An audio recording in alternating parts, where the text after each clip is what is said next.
We are Black and White Farms, 8 miles northwest of Havre in the Badlands on the Milk River, and we grow specialty cut flowers and hops. We started the business in 2020 with our first plants going in the ground. But the business has changed a lot since then. Initially, we started out just doing tulips and just trying to do bulbs, and then we quickly expanded to lots of different kinds of flowers.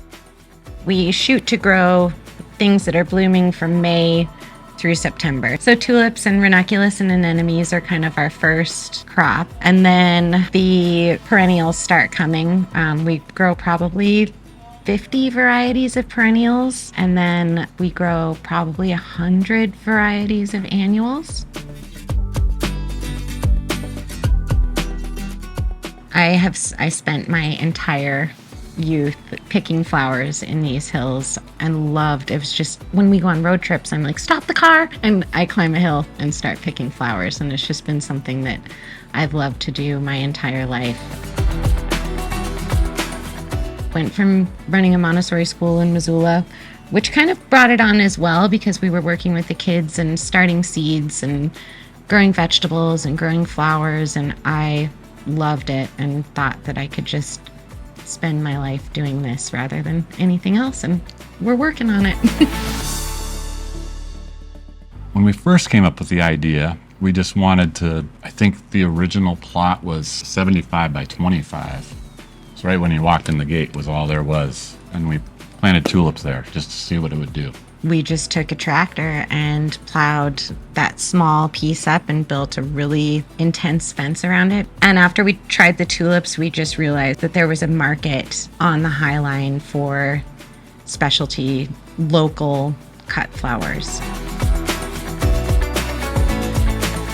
So we bought some commercial hops and planted them, and then our friend had some wild hops in his backyard.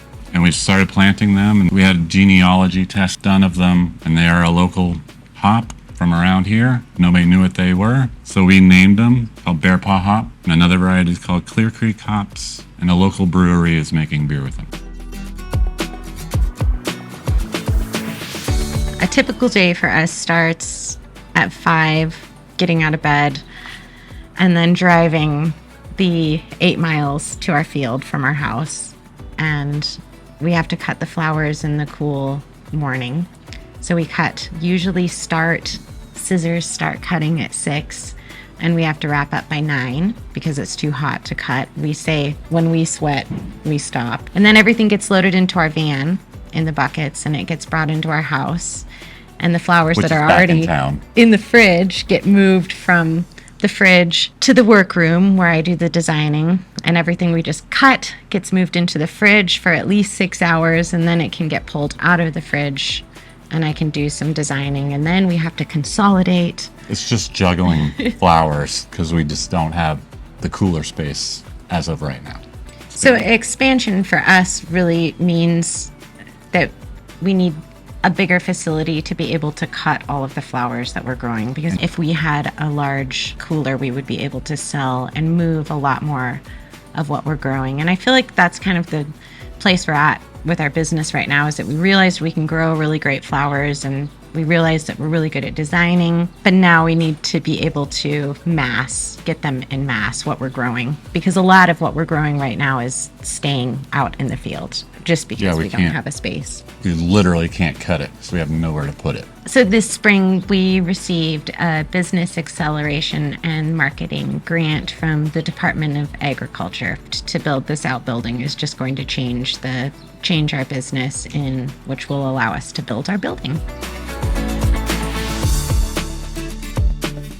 I think the more the consumer becomes acquainted with local produced flowers, that the more that florists are going to follow suit, and that trend towards locally grown is going to stick around. I think education on pollinators and what people can grow in their yards is one way to start.